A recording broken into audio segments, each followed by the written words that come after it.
Thank you very much, Chairwoman Maloney, Ranking Member Comer, members of the committee.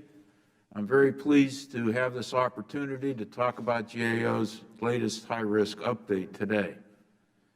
There have been some bright spots in improvement.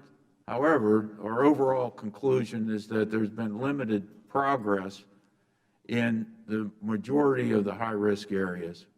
20, as you mentioned, Chairwoman Maloney, have remained the same with their ratings. 5 have regressed. Now, on the positive side, 7 areas made improvements in their ratings, 1 to the point, as Ranking Member Comer mentioned, of coming off the list. That's the defense support infrastructure area. They've reduced their warehouse, office space, properties, reduced their leasing costs, as we had recommended, taken action to get intergovernmental agreements in place to reduce their costs of operating their bases.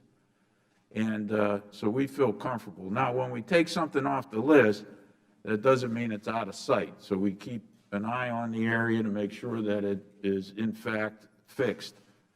And now, on the other side of the equation, we're adding 2 new areas to the high-risk list.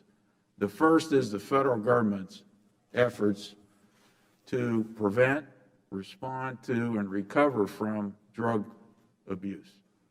Unfortunately, from 2002 to 2019, 800,000 Americans have lost their lives to drug overdoses.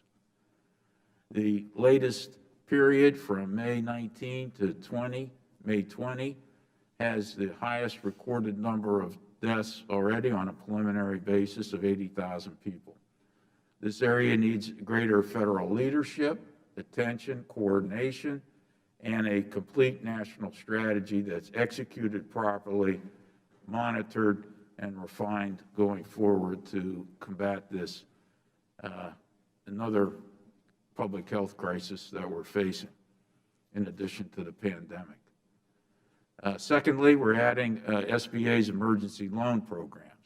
Now, these loan programs have been of tremendous help to small businesses across the United States during the pandemic. And I want to emphasize that this designation does not detract from the good that these programs have done. However, we think when you're spending close to $1 trillion, you also need good accountability and transparency. And by those standards, these programs have not met that goal. There's need for greater oversight and management for program integrity to minimize fraud and to provide better accountability to the taxpayer.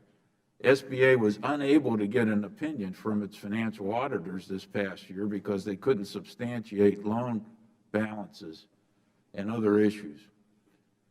Now, there are a number of existing high-risk areas that I want to call your attention to. First is the cybersecurity of our nation. I first designated this a high-risk area across the entire federal government in 1997. We added critical infrastructure protection in 2003.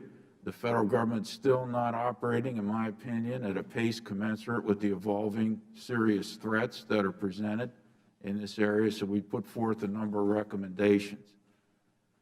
Second is the federal workforce. There are critical skill gaps. 22 of the high-risk areas are on there in part because of skill gaps in the programs. And the federal government is, in my view, not well postured as it needs to be to meet 21st century challenges. This committee is very familiar with the high-risk issues in the U.S. Postal Service and Census, so I won't go into those much detail.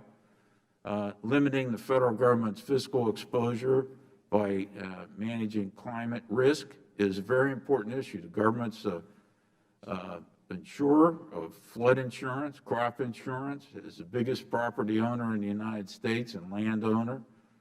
It needs to limit disaster aid. That's now over $1 trillion since, or $500 billion since Katrina took place, by building better resilience in up front. So the bottom line here is that only 12 of the high-risk areas have had leadership met as part of the criteria. So we need much greater leadership on the part of the agencies, OMB, and continued oversight and engagement from the Congress. GAO is ready to do its part to help. Thank you very much. I'll be happy to answer questions.